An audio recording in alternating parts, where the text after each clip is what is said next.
How do I earn my money? I'm a business owner. I sell Traci Lynn fashion jewelry. If you can wear the jewelry, you can sell the jewelry. I've been able to earn full-time income with part-time hours. I've increased my earning potential substantially and more than doubled my income. The thought of retiring early, financial freedom, it just seemed like a dream to me, but the dream has arrived. If you want to become financially free like me and become a business partner or simply purchase some jewelry, go to TraciLynnJewelry.com. Traci Lynn Fashion Jewelry, a brand people represent because they love our style. This opportunity has shown me financial freedom. I am able to earn $800 per show for only 2 hours of having fun. And I have a website so customers can order. Traci Lynn Fashion Jewelry provides me the opportunity to be my own boss. Become a partner or purchase our fabulous jewelry by logging on to TraciLynnJewelry.com and find a consultant near you.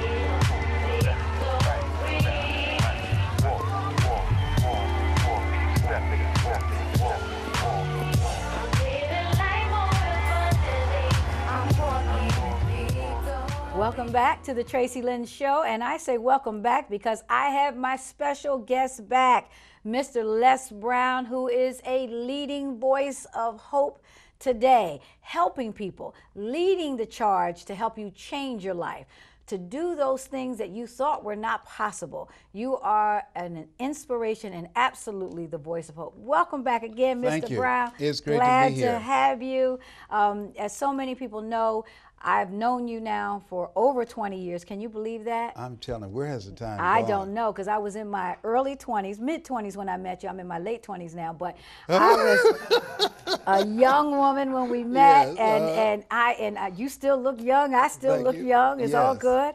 But a leading voice of hope. I mean, I traveled with you extensively for a while, and I learned my greatest lessons of speaking and some really great life lessons. So to be around someone who truly lives their message is a beautiful thing to see. Thank you. And you bring a smile to my face because you are authentic in what you do.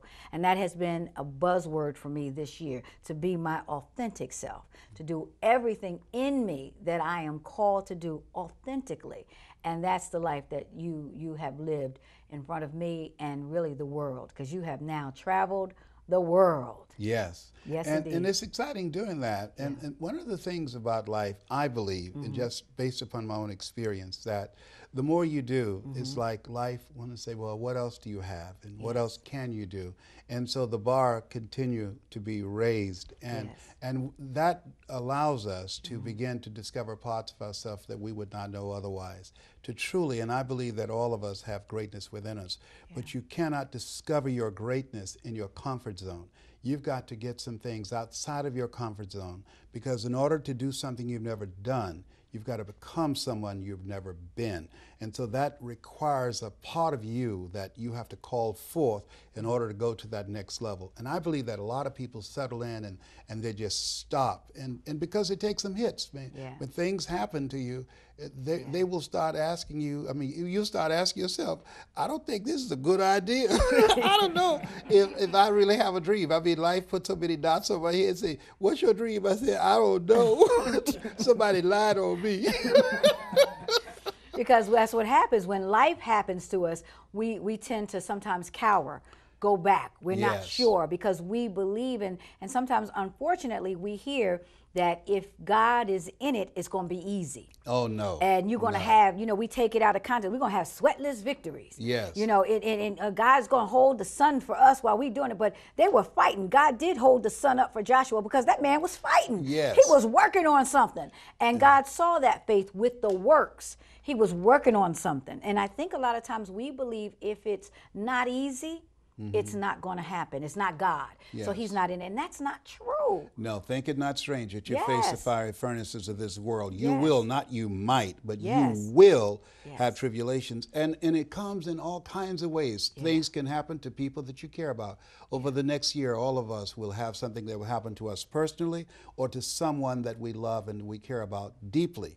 And that's called life. Viktor Frankl calls it unavoidable suffering. And when I was diagnosed for the third time with cancer, that was a challenging experience for me. And that jarred me, and I'm a positive person. And for a moment there, I was thinking about how I was going to start winding up. I started finding myself working, being nervous and being jittery and short-tempered. And I said, wait a minute, I got to stop. I got to catch myself. This just means I've got to fight this battle again. But I must say that I was looking for, wait a minute, Lord, let me breathe. Let me catch my breath for just a moment. And the thing is that in life, things happen to you. And I wanted to say, I know that things happen for me, for my growth and development, but I've grown enough. Can you find somebody else? Let them grow. Let them grow. Can you spread this around? Let them grow and develop. I'm eating all the rabbit food. Because you're a vegetarian now, right? I'm a vegetarian. I feel like a silly rabbit. Let me tell you what, I'm honest to God, but the doctor told me that cancer metastasized to the bones. I'm watching my language. This is recent. This When I first, this is odd. You know what I thought about? What? I thought about all the barbecue I've been passing on. And all the pork chops. You know what I mean? That's what you mean. You said I went through all that to have cancer again? I've been eating tofu. I eat so many vegetables, I feel like a silly rabbit. I just say, God, this ain't fair. This is not right. Something wrong with this. Yes. My brother, he can eat anything, an uncooked pig. It ain't nothing wrong with him. I got 6 stents in my heart. I got high blood pressure, type 2 diabetes, and now cancer. I said, come on. You don't give a brother a break. And the doctor said, okay, I get a second opinion. He said, and you're ugly. And so, you got to learn to laugh at yourself. And sometimes you laugh through your tears. Yes. But it's this thing called life. I think that God has a weird sense of humor, because it's like said, okay, Mr. Motivator, you giving speeches about you are more powerful than cancer. Well, let me see you beat this. And you had to remind yourself about that. Absolutely. Yeah. I was praying to Jesus, Yahweh, Allah, Melchizedek. I was calling on everybody. I sleep with the Bible, the Holy Quran, and the Kabbalah. I was calling on the whole gang up in here. And that happens. And so I had to calm myself. Right. Sometimes you have to say, peace, be still. Yes. You have to calm yourself. We said that we're told, don't buy into what we're told, but when we hear it, we have to remember what we know, that we're more than conquerors, that we have the power to do it. And so it took me some time to get myself. I remember writing, and I'm journaling to myself, saying, I got my mojo back. I've turned the corner. I can handle this. No tests, no testimony, no guts, no glory. And so this is just another opportunity to demonstrate God in my life. Absolutely, to demonstrate. And that's why sometimes you might be saying, well, somebody else can take it and grow. Yes. But he knows the ones who can handle it and who will grow through it and will show his glory even in that process. And it's easy to have faith and to be positive and to have laughter when your bills are paid, your marriage working out, the children acting like they got good sense, you got your health. It's easy to be positive and have your faith that you ain't got no pain, you ain't hurt to the border. That's right. It's easy. Easy. But what do you do when life knocks on the door? And that's a challenge. And so to me, as I look at this, it's that in life you will always be faced with a series of God-ordained opportunities that's brilliantly disguised as problems. And so you see it as a God-ordained opportunity for you to grow through this experience rather than just go through the experience. And I'll tell you, one of the things that happened to me when they gave me an MRI. Yeah, we got to talk about that. Yes. I'm overcoming the challenge of claustrophobia. Now you see how you said that. Yes. You said, what did you say? You didn't say I have a claustrophobic problem or I'm claustrophobic. You didn't claim claustrophobia. No, I'm overcoming claustrophobia. Right. And so they asked me, Mr. Brown, would you please come into this room? And so the word goes around the hospital, Les Brown is here. So around 15 nurses gathered down there in the MRI room. and they have inside little papers and stuff. You got your little gout on the back, or you got the little gout on everything hanging out, right? Yes, yes, yes. So they walked me over to the machine. I look in, and they said, "You're not afraid, are you?" So I'm looking at all these sisters looking at me. I said, "No." So they said, "Cover your, fold your hands like this and lay on the table, and we're going to push you in and close the door. Keep your eyes closed." Yes. So I do this. I fold my hands across the table. They push me in. They close the door. Then they turn the light. I hear them turn the light out. Then they close the other door. And then they didn't tell me this. A sound started. Tick, tick, tick, tick, tick. I opened my eyes. I felt like I was in a casket. I started to, hey, hey, hey, hey. They said, "Miss Brown, are you all right?" "No, get me out of here." I'm trying to scoot and get out of here. So they come and turn the light on, come in. They pull me out. They pull the tray out. I get off. I say, "Hey, I can't do this. I can't do this." So it took them about 45 minutes to calm me down. So I said, "Let me call my mentor, Mike Williams." So I called Mike. I said, "Mike," I said, "they tried to get me in this thing, man." I said, "I just can't do that. I can't be closed in like this." So they said, "Can we give you something to calm you down?" I said, "No, because I need to be in control of my mind. I need to know what's going on." Right. So he said, "Les," he said, "take a deep breath. Brownie, take a deep breath." I said, "Okay, what is it, Mike?" He said, "Cancer is a thief. Let them find it before it becomes a murderer." He said, "Don't focus on the process, focus on the outcome." I said, "Okay, Mike, okay." So then I told him to tie something around my eyes so I could open my eyes. And they pushed me back in. And so I couldn't see this time. And I was focused on the outcome. I was focused on when I get out of here. Yes. I said, "I'm going to eat all the vegetables, everything, Lord. I'm going to pray every day. You don't have to worry about me no more. You think Paul worked for you? You ain't see nothing. If you just help me get through this and not lose my mind." And that's you in the MRI machine. Yes. I had an MRI this past week myself, and I thought I had conquered that whole thing. You know, I was overcoming the same thing, and I thought I was way past that. Yes. And they, you know, put me in, and I didn't know how far in they were going to put me. And they kept sliding it on down. Yeah. And I said, wait. I said, get me out. And all I could think about is I just taught a series called Fear-Less, How to Live Fearless. Now, if, in fact, my partners could see me in here carrying on about going in a machine when I could be fearless about everything else in my life, and I can't get in that little machine. Right. So they came out, and the lady said, "Close your eyes. You're gonna hear sounds. We've got to flush something in your system, a contrast, and it's gonna get real hot.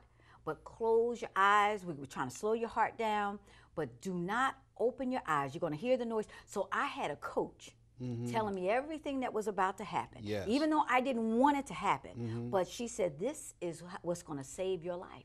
We need to look at the heart." Yes. And I had to get myself together. I wanted to know where my husband was, where everybody. On a machine, Les. I know. I had to call my son Patrick. On a machine. I said, "Can you call my son Patrick in here and tell him to hold my hand?" But nobody can hold you going down in there. They told me, he can't hold your hand now. Can't. I said, "Well, just let him come hold my hand for just a minute before I get back in." But think about that in terms of life and success. Yeah. There are places we have to go other people can't hold our hands through. Absolutely. There are things we have to face. Yes. You're going to have to feel that fear. Close your eyes, keep them closed, and do whatever you need to do in your life to get yourself through there. But you got to get in there. You got to get in there. You got to suck it up. You got to suck it up. Yes. And I was in there, and they kept saying, hold still. And I'm like, this little light of mine. and I'm singing, I was like, yay. They said, you all right now? I'm like, yay. Though I walk, take a breath through the shadow. And I thought, you know what? Of death. It's interesting you should say, all I could say, the Lord is my shepherd. I couldn't remember the rest. Yes, I couldn't even remember. All I could say, Lord is my shepherd. I was trying to remember the rest. But I was so frightened, I couldn't pull it out. Yes. But here's the thing about it. we have to, because in life, with sickness or with pursuit of our dreams or reinventing ourselves or deciding to leave someplace that's no longer contributing to our growth and development, we have to feel the fear. Feel it. And do it anyhow. Yes. You got to go ahead on anyway, because that is where you discover a really new life for yourself. That gives you a chance to die to who you are now, to give birth to who you are destined to become, because you're living a faith-driven life rather than a fear-driven life. Yes. And what if we had not gone through this process? Absolutely. We had not gone through, and we had to, now, and you and I, encouraging, motivating, telling people to live their dreams, and a machine. Yes. A machine, because of something, it had no power. That machine couldn't do anything to us. Yes. It was all what was in our own mind. Yes. And you know, the Temptations had a song years ago, Just My Imagination Running away with me. Yes. And many times we allow our imagination to run away with us. 86% of people allow their fear of failure to outweigh their desire to succeed or to pursue their dreams. And it's in their imagination. And I think part of what I'm doing to encourage people to live their dreams is to say, listen, make it okay to fail. You're going to fail your way to success. 8 out of 10 millionaires have been financially bankrupt. You're going to fail your way to success. The only people that are not making mistakes and not failing, they're in the cemetery. And so make it okay to fail. Make failure your friend. Learn from your experiences.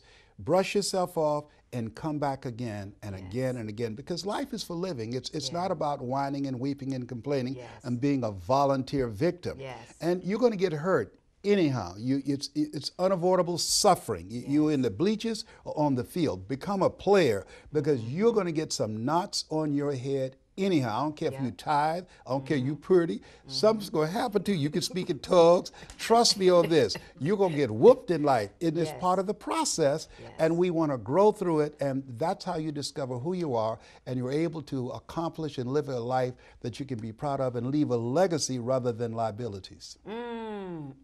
And liabilities. I know somebody passed in my family, and I mean, the folks were going wild over a policy that the person was whole life. They actually took the money out themselves. It wasn't even nothing in the policy. Wasn't even and so there was a liability, but they were looking for that to get rich instead of looking at the potential that they had in themselves. They were looking to the deceased to get their wealth. Yes. My gosh. And there are a lot of people doing that. In fact, they did a study to find out what is it that the most Americans think would be their ability to create wealth. And most said to catch the lottery.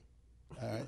And the other one is to sue someone. Number one was to catch the lottery. Number two was to sue somebody. They saw those two are the top things that people feel that would take for them to become wealthy. And they have talents, abilities, and skills. But most people are not willing to develop themselves. See, at the end of the day, you don't get in life what you want, you get in life what you are. That's why the 16 most revolutionary words in Scripture, be ye not conformed to this world. Don't think like everybody else. That's right. Be ye transformed by the renewing of your mind. And so most people are not willing to study, to expand their minds. They're not willing to do the things to begin to check out and experiment with life and become a risk taker. This, God said, if you're not willing to risk, you cannot grow. And if you cannot grow, you cannot become your best. And if you can't become your best, you can't be happy. And if you can't be happy, then what else is there? And I like what Helen Keller said. She said, life is short and unpredictable. Eat the dessert first.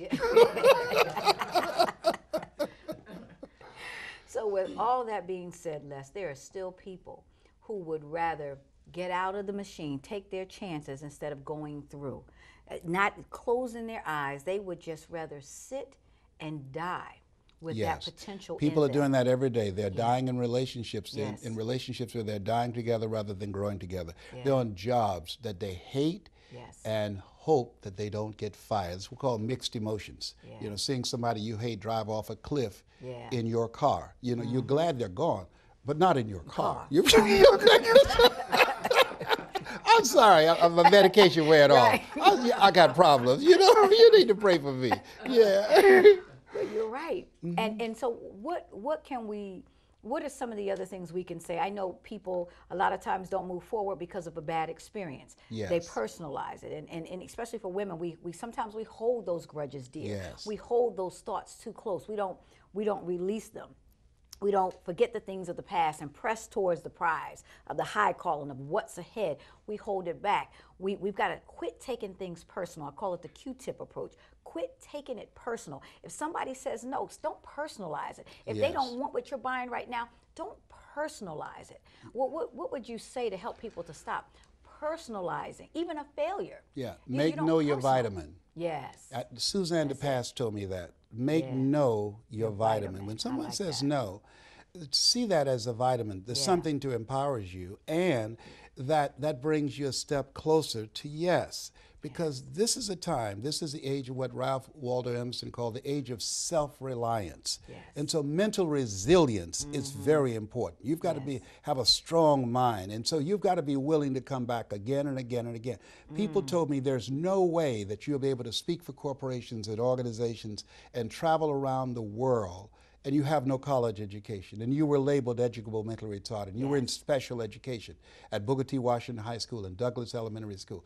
And I decided not to listen to them because Mr. Washington said, someone's opinion of you does not have to become your reality. So what we have to do is create our own reality by working on ourselves, reading 10 to 15 pages of something positive every day to build ourselves up. That's what I'm doing as a part of my healing. I spend 3 to 4 hours reading stories of people who have beat cancer again and again and again, reading stories of how I can begin to take my life to the next level, life after 69. What is the rest of the life? How do I want to live the rest of my life? How do I intentionally make the rest of my life the best of my life, rather than just sitting home watching television? What is it that I can do to become more productive? The only time Jesus cursed in the Bible, when he came to a fig tree that wasn't producing figs, and it wasn't even fig season. So an unproductive life is a cursed life. And so every day when I get up, I always ask myself this question: what is it that I learned yesterday that I need to use today, and what is it that I'm going to learn today that I didn't know yesterday? If you start living your life like that, what is it I'm going to learn today that I didn't know yesterday, and how can I use that to create a better tomorrow? That puts you on a track where you're always challenging yourself and raising the bar on yourself. And that's what we have to do. Things have changed rapidly. I remember the time when you wanted to write somebody, you would sit down and write a letter, go to a drugstore, get an envelope and stamp. We don't do that anymore. You just text people. You know, technology has changed. And so things are more rapid now, and so we have to either expand or we are expendable. You have to continue to expand your knowledge, your skill set, your relationships, and the things that you're doing so that you continue to be relevant in this life experience. And what would you say to those people who want to be relevant? They've been able to take some lickings and keep on ticking. I mean, that's what you've got to be able to do. You've got to be able to, in order to be successful and to really go after your dream and live it, you've got to be able to take a licking and keep on ticking. But I meet so many people, they get to a place of complacency. They've overcome some things. They've made it to a point, and yet there's so much more to get, to grow, to do, to be, but they get complacent. Here are the 3 steps to becoming successful in this world today. Number 1, continue to transform your mind that we talked about. Number 2, continue to upgrade your skill set, learning new things. And the third one, deliberately put yourself in a community of collaborative, achievement-driven, positive, supportive relationships. The reason that people become complacent and burn out is because they have just come to a place that they've done everything they can do, and they've just tired. You know, sometimes you just get to a point. I mean, I was fighting the medication that I was taking, Lupron, I was being lethargic. But by being in a group of other cancer conquerors, it gave me faith. Having hot flashes at this age in my life. You know, I mean, I don't laugh about women having private summers, you know. I put the cover on, I take the cover off. I put the cover on, I take the cover off, you know. I travel with a fan. Yes, you do. I see you. Wait a minute. That Mickey Mouse fan. Yeah, I said, Lord, you know, how can you have me having hot flashes? I'm a man. Yes. This medication, not only you have hot flashes, you grow breasts. I said, hey! My granddaughter said, Grandpa, you got a D cup. Oh my God! I know this is a family show, but listen. So I mean, you know, I was laughing and crying. I said, Lord, come on, give a brother a break. Yes. Come on. You know, say, how you gonna handle this, motivator? You know, how you gonna pull this off? And the thing is that in life, you're going to go through some stuff. Yes. And you have to handle it. Yes, you do. You have to deal with it. Yes, Here I stand, for I can do no other, Paul Robeson said. Yes. And so you look at these things and you got to lean into them. Mm-hmm. You have to embrace them. Yes. You want to learn from it. This is a lesson for me. There's some things that I have to learn from. And one of the things I'm doing, Ian Levant's has a quote that where I'm living from now, because cancer is cells gone crazy. Yes. Every day I affirm, my body is strong. My immune system is strong. It's producing powerful white blood cells that kill quickly and permanently every renegade cancer cell in my body. I say that several times a day. Yes. But in addition to that, I'm learning what Ian Levant said. She said, give to yourself until your cup runneth over, and then give to others from the overflow. From the overflow. And you know what, Les? You are now giving it to me from the overflow. We are way out of time, and I couldn't stop right there because this was the overflow. I appreciate you so much, and people can reach you. I have all of your information on the screen. I'm even going to show a little clip about what you're doing because you are raising the bar. You are raising voices of hope who can continue this incredible work that God has gifted you with. So glad to see you living life in action and to the full and to the overflow. God bless you. Thank you so much, Mr. Brown. God bless you. Stay tuned. World-renowned speaker, entrepreneur, and best-selling author, Les Brown rose from humble beginnings to become a leading broadcast and platform personality, recipient of an Emmy, and dubbed one of the world's top 5 speakers by Toastmasters International. His captivating delivery, incorporating humor, insights, and proven techniques, teaches, inspires, and challenges his viewers to ultimate levels of achievement. I know something about you, even not knowing you, that you've got greatness within you. You have the ability to do things that you can't even begin to imagine. You have talents and skills in you that you haven't even begun to reach for yet. The ideal situation for a man or woman to die is to have family members praying with them as they cross over. He said, but imagine, if you will, being on your deathbed and standing around your bed, the ghost of the ideas, the dreams, the abilities, the talents given to you by life, and that you, for whatever reason, you never acted on those ideas. You never pursued that dream. You never used those talents. We never saw your leadership. You never used your voice. You never wrote that book. And there they are standing around your bed looking at you with large angry eyes saying, we came to you and only you could have given us life. And now we must die with you forever. Thank you for your financial contributions. All donations given this month will receive a thank you gift. To order Traci Lynn products or follow Traci Lynn Ministries, please visit TraciLynnMinistries.com or contact 877-TRACILYN. Thank you for your support.